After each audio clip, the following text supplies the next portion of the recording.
সোনালু ফুল নামটা শুনলেই যেন মনে পড়ে রোদে ভেজা এক বিকেল আর নীরবতার ভেতরে লুকিয়ে থাকা অজস্র গল্প। যখন এই ফুল ফোটে, গাছটা শুধু আর গাছ থাকে না, হয়ে ওঠে এক টুকরো সোনালি আকাশ, যেখানে প্রতিটি পাপড়ি অপ্রত্যাশিত ভালোবাসার মতো ঝরে পড়ে।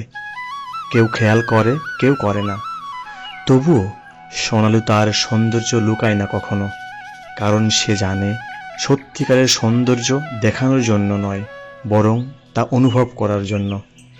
ঝরতে ঝরতে সে যেন বলে যায়, সব কিছু ধরে রাখতে নেই, কিছু কিছু ছেড়ে দিতে হয়, তবেই তো জীবন হালকা হয়।